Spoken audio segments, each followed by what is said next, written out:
Today's podcast is brought to you by Chikara Wrestle Factory, 4711 Wingate Street, Philadelphia, Pennsylvania, specializing in lucha libre, porosu, European, British, and German styles, mixed martial arts, and American pro wrestling, all built into the curriculum at the Wrestle Factory, where they strive to create the most well-rounded performers active today.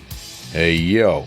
Pro Wrestling Podcast listeners, help us out and click the subscribe button to show your support. Hello everyone and welcome to yet another episode this week of the Pro Wrestling Podcast. This is episode 58 and we have all kinds of news this week. Like every time I turn the computer off, there's something else going on. But this episode we want to recap 205 Live because we got to give that brand its due. This week was actually a pretty good episode. The show opened with a review of what happened on Raw with reference to Neville and Austin Aries. There's an interview with Neville where he claims that everyone wants him to lose the Cruiserweight Championship and that tonight he's going to let them see what it would be like without him being on 205 Live. He's gone. It's going to be 205 Live without Neville. And I almost think that was a good thing because it takes the focus away from just that championship match at WrestleMania and lets us focus on some of the other storylines that are going on. There's actually some fun stuff going on 205 Live. Our first match sees Rich Swann go up against Arya Daivari, and it was actually an entertaining match. In Daivari, this is like the third or fourth match in a row where Daivari gets to shine a little bit. He hits some of his high spots. He gets some of his moves in. The end sees Rich Swann hitting a Phoenix Splash for the win, and we need a bigger Cruiserweight presence at WrestleMania after seeing matches like this. Instead of moving great matches to the kickoff show, how about a Cruiserweight Money in the Bank ladder match for a shot at the winner of Neville versus Austin Aries? Like, why do we have to come up with this stuff? There's no Money in the Bank ladder match there. I know they have a Money in the Bank pay-per-view, but that's always for a shot at the World Heavyweight Championship. You can't convince me that WWE is ever going to let Arya Daivari or Rich Swann or Noam Dar or Drew Gulak or even Neville and Austin Aries. They're never going to get a shot at the World Championship, but they could probably put on the best ladder match in the history of WrestleMania. So why not give them their own Cruiserweight Money in the Bank ladder match for a shot at the winner of Austin Aries and Neville? That's what I would have done. Just saying. Bizarre discussion takes place backstage. Daivari was actually a replacement for Noam Dar, who apparently is injured, and they show Rich Swann go into the back, and he's all frustrated he didn't get a chance to face Noam Dar tonight. Alicia Fox, in what is the weird part of the segment, she ends up getting a box, like a present, and inside there's perfume, so she sprays the perfume on herself, and then like nobody's looking, and she eats it. Really weird. I don't know what they're doing with her. I have no idea what the heck is going on with her. I'm going to move past that because it makes me feel strange just even saying all that. Mustafa Ali and Drew Gulak have their own backstage segment. Now here's the thing. Neville and being off the show opens up the opportunity for these guys to get some screen time. You need them to have screen time if you want them to be legitimate attractions ever into 205 Live's existence. Drew Gulak is working this thing where he claiming that the high-flying style of 205 Live really needs to stop, whatever. It's going to kill the brand off if you try to do that. That's exactly why people, the few people who actually tune in to 205 Live, this is what they tune in for. The high spots, the excitement, the action. And if it's not worth it, Drew Gulak, go work somewhere else. Oh wait, you've already tried that and it didn't work out as well. So this whole storyline's kind of stupid if you ask me. It's just my opinion. Mustafa Ali ends up going to the ring. He leaves Gulak standing there talking. He leaves him early before he dismisses him. Goes in for a match against Brandon Scott, which of course Mustafa Ali wins really quickly, and they show it infuriating Drew Gulak. I don't know why they're creating another feud on 205 Live, and that sounds like I'm complaining. I'm really not. I'm glad they're creating more. The show's been around for 2 months. 3 months, really. Why haven't we seen this much creative input until now? Why do we always see the 5-minute match on Raw? These guys have some humor to them. They have some depth to them. Let them show it. This is obviously a great episode of 205 Live here. This is probably the most entertaining episode I've seen yet. And this just shows what they can do when they're given a little bit of time. Lesson 9 was on display as Akira Tozawa falls to the Brian Kendrick after missing a charge into the corner, hits his shoulder on the turnbuckle. Kendrick rolls him up for the pin. This has just been drawn out too long. I'm not saying I don't enjoy the match, because the start of the match was great. Akira Tozawa hits all his big moves almost. He misses the belly-to-back suplex or whatever, snap suplex. But otherwise, it's actually a relatively entertaining match for as abbreviated as it was. But this whole thing, lesson 1, lesson 2, when you get lesson 1, 2, 3, 4, you've kind of exhausted the lesson thing. This one, lesson 9, anything could be a weapon, like whatever. can we please just move on to like having one final match? Like, I don't care what kind of match it is either, because obviously at this point it's got to be some kind of gimmick match. Just get these two out there and let them just do their thing. The last segment was a Neville interview. I thought he was supposed to be off the show. Apparently that's not the case. The guy's a liar. He doesn't even keep his word. And it sees all the typical cruiserweight lines, an appearance by Austin Aries, who eventually, at the end of the show, Neville ends up jumping him in mid-sentence, and he starts punching him in the face and knocking him on the floor. And Neville went to leave, but he pauses. He comes back to finish Aries off and beat him down a little more. Aries instead smacks Neville with the microphone, and he sends him to the floor. I mean, it's a cool, short, physical altercation between the two, but it doesn't give you too much. We're heading into the biggest show of the year, and they need to save a little something for WrestleMania, and I think they did a pretty good job with this. So, cool way to end the show. Cool way to end one of the best episodes I've ever seen of 205 Live. That's just my opinion. It's time for indie intros. I have 3 promotions for the diehard fans to seek out in this episode. It's an all-American day for the indie intros this week. 3 promotions are all located in the United States. We're going to get it started with Millennium Wrestling Federation. Go to YouTube, look up Millennium Wrestling Federation, and when you're looking for a specific match, look up Todd Hansen versus Kofi Kingston. This is Kofi Kingston in like 2006 or so. It might even be before that. This is long before WWE days, but this is a small company that Kofi used to wrestle for, and you can get to see one of his really early matches, so go check that out.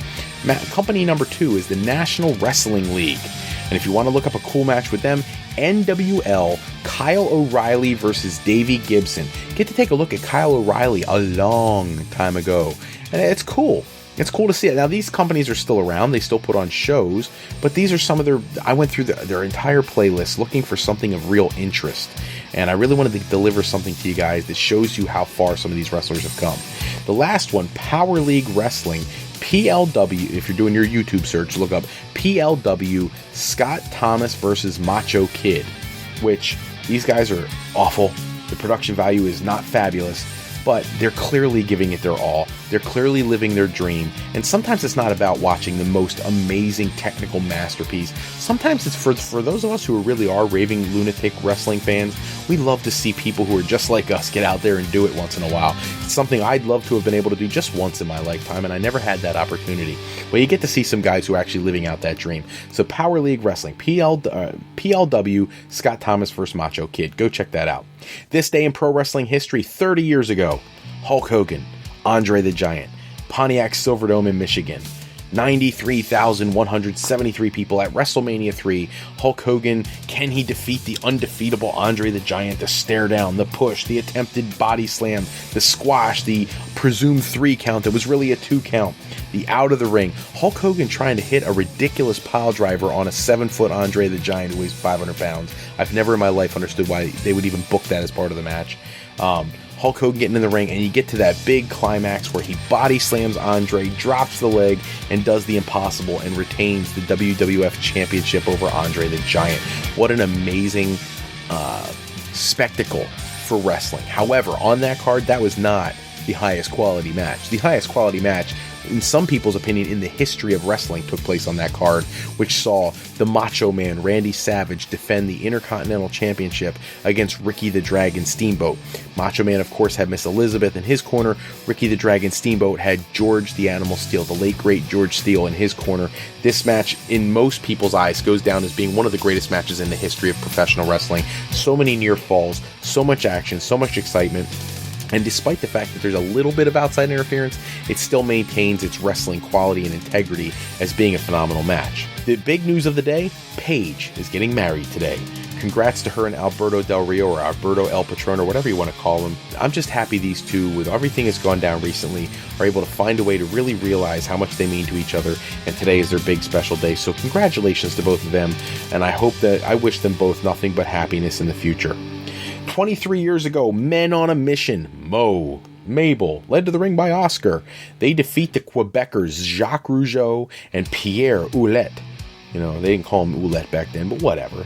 Jacques and Pierre, the Quebecers, lose the Tag Team Championship, the WWF World Tag Team Championship, to Men on a Mission back 23 years ago. 19 years ago, significantly more important event, Stone Cold Steve Austin really kickstarts his career into high gear by defeating Shawn Michaels at WrestleMania 14 DX Rated. I don't know if anybody realizes that that's what it was called back then. It was WrestleMania 14 DX rated, but I don't think anybody's referenced that in a good 19 years. But that's the night to see Stone Cold finally reach up and grasp the brass ring and become WWF World Heavyweight Champion. This is the match that had the Mike Tyson referee stint where he double-crossed D-Generation X and he counted to 3, and this is when Shawn Michaels was extraordinarily hurt. His back was in really bad shape. He's also man enough to take a punch from Mike Tyson at the end of the match as he was complaining.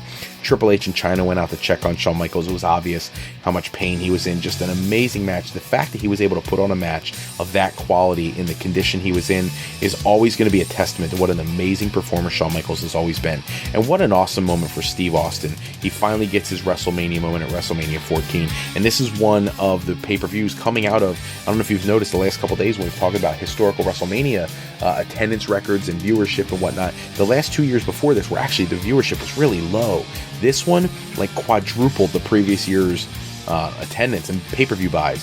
So very cool. This was kind of like, a lot of people refer to this as the launch of the Attitude Era. I don't know if I necessarily agree with that. I think it kind of started with DX, but either way, what an awesome memory. 2 years ago, another one that's phenomenal, just based on what's going on now. Seth Rollins 2 years ago cashed in his Money in the Bank briefcase to win the WWE World Heavyweight Championship in that what turned into a triple threat match between he, Brock Lesnar, and Roman Reigns. What an awesome look back. I'm going to give you some matches for our fantasy booking time. We've been working our way through this tournament, and we are getting down to the final few matches in the first round. Our matches for this episode: Pedro Morales, former WWF World Champion, versus former NWA and ECW World Champion Terry Funk. And Ivan Koloff, former WWF Champion who defeated Bruno Sammartino, versus former TNA World Heavyweight Champion Abyss. And like last episode, I'm going to give you a couple more just so we can get this thing rolling. Sheamus, former World Heavyweight Champion, former WWE Champion, versus former Ring of Honor World Champion Michael Elgin. And in match number 48, ECW World Champion Tommy Dreamer versus newly crowned Ring of Honor World Champion Christopher Daniels. Pop into the comment section on YouTube. Tell me who you would vote for in those four matches. Give me your feedback, whatever media you listen to us on. Give me who you have winning those matches, and I will make sure I tabulate the results so we can find out who your picks are to move into the next round of the competition. That's all the time we have for this episode. Check back with us in episode 59 already, where we review the happenings in the world of pro wrestling. There's a lot going on this week. I expect to have more episodes this week. Special thanks, as always, go out to bensound.com and purpleplanet.com for producing all our music and sound effects used throughout today's show. Today's podcast was sponsored in part by Beazle Games. Bringing a new friend to family game night is easy with Sketchy People. Showcase your artistic side in this new game from Beazle Games by going to www.thegamecrafter.com/sketchypeople to pick up your copy today. And to AlleyRepair.com. Contact Alley Repair today for servicing of all of your classic skee-ball, pinball, and arcade game needs. We want to thank you for listening to today's podcast, and we encourage you to go to our website at www.frolifeplanning.com to learn more about what Mr. Fro can do for you on your path to higher education. Remember, Fro Life Educational Planning is for today, for tomorrow, and for life with Fro Life. I'm Fred Froelich, better known as Mr. Fro, and I want to thank you for taking a few moments with us today. And if you're looking for more wrestling news and rumors, go to www.tsjsports.com/WWE for my latest articles on the world of professional wrestling. Until next time, thank you everybody for tuning in every episode. Thank you so much for all the subscribes, and we look forward to talking to you in our next episode. Take care. Good night.